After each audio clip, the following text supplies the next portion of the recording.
பார்த்தீங்கன்னா நைட்டு ஃபுல்லாக அரிசியை ஊற வச்சுருக்காங்க. என்ன பண்ண போகிறாங்கன்னு பார்த்தீங்க அப்படின்னா, ஒரே நேரத்தில் 10,000 இட்லி தயாரிக்கிறாங்க. எப்படி தயாரிக்கின்றத பார்ப்போம். முடிஞ்சளவு ஒரு பெரிய பாத்திரம் இல்லை, பெரிய ரவுண்டு, அதில் வந்து அரிசியை ஊற போட்டிருக்காங்க. ஸோ அதை கழுவுறதுக்குன்னு ஒரு தனி இது, அதை ஆட்டுறதுக்குன்னு ஒரு தனியாக ஒரு மிஷின் இருக்குது. கூடவே உப்பு எல்லாம் போட்டுறாங்க பெரிய.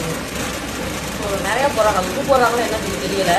இப்போ நம்ம வீட்டிலே இட்லி அரைக்கணும் அப்படின்னா ஒரு 10 இட்லி அரைக்கிறதுனாலே பெரும் பாடாக இருக்குது. அந்த பாத்திரத்தை கழுவுறதுக்கு அதுக்கு மேலே இருக்குது. இவ்வளோ இட்லி மேக் பண்ணுறாங்க. அதுவும் இல்லாமல் இட்லிக்கு நம்ம ஊர் சைட்லாம் பார்த்தீங்க அப்படின்னா இவ்வளோ தண்ணியாக மாவு இருக்காது. ஆனால் இவங்க தயாரிக்கிறதுல பார்த்தீங்கன்னா பால் மாதிரி இருக்குது மாவு. இதில் எப்படி இட்லி சக்ஸஸ்ஃபுல்லாக வருது அப்படின்னு சொல்லிட்டு பார்ப்போம். இதே நம்ம வீட்டில் இவ்வளோ தண்ணியாக நம்ம ஆட்டி பண்ணுவோம் அப்படின்னா இட்லி வந்து சப்பரியாக வரும், முடிச்சுட்டே வராது. எவ்வளோ ஃபேக்ட்ரி பார்த்துருக்கேன் வீடியோஸில். ஆனால் இப்போ தான் இட்லி ஃபேக்ட்ரி மாதிரி.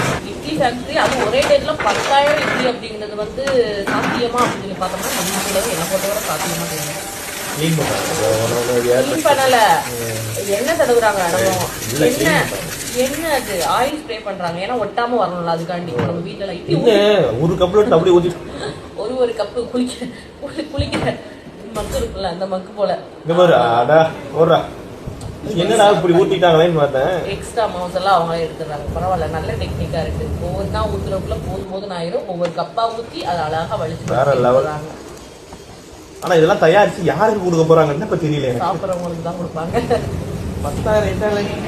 ஓ, அதுக்கேற்றாப்புல மிஷின் வேற அங்கே நல்லா இருக்கு. இந்த மிஷின் போல லேயரா ஒரு இட்லி இப்போ நம்ம சைடு 10 ரூபா, அந்த ஊர்ல ஒரு 5 ரூபானே வச்சு போகுது. 10,000 இட்லி பாருங்க அப்படின்ற அளவுக்கு வந்துருக்கு சொல்ல போனா. எந்த ஒரு இது இல்லை, பழம் இல்லை, இல்லை இல்லை. அப்படியே அழகா அவங்க எப்படி ஊற்றி வச்சாங்களோ அதே மாதிரி வந்துருக்கு அழகா. ஸோ இதில் பார்த்தீங்க அப்படின்னா கையால டப்புன்னு படிச்சிருக்காரு. நம்ம வீட்டில் அதுக்கு தான் அது அப்படியே அச்சா வர்றதுக்கான தான் ஆயில் ஸ்ப்ரே பண்ணாங்க. அந்த மாதிரி ஆயில் ஸ்ப்ரே பண்ணி அப்படியே வந்துடும், கீழே ஒட்டாம. முடிஞ்சளவு கொஞ்சம் ஆரஞ்சு தான் எடுப்பாங்க, சூடாலாம் எடுக்க மாட்டாங்க. சூடாக எடுக்க அப்படின்னா இதுதாங்க ஹைலைட்டே.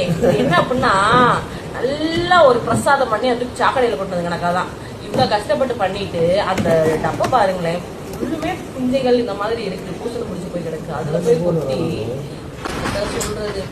நீ இதுக்கு முன்னாடி இந்த மாதிரி எங்கேயாவது தயாரிச்சு பார்த்துருக்கீங்களா? தயாரிச்சது ஓகே, பார்த்துருப்பீங்க. அதை கொண்டு போய் இந்த மாதிரி குப்பையில ஒட்டி அதைத்தான் விற்கிறாங்க. ஆனா விற்கிறவங்களுக்கு வெளியே போய் எப்படி கொடுப்பாங்க, நீட்டா ஒரு பிளேட்ல எடுத்துட்டு போய் கொடுப்பாங்க. உள்ள நடக்கிறது நம்ம உள்ள போய் பார்த்தா மட்டும் தான் தெரியும்.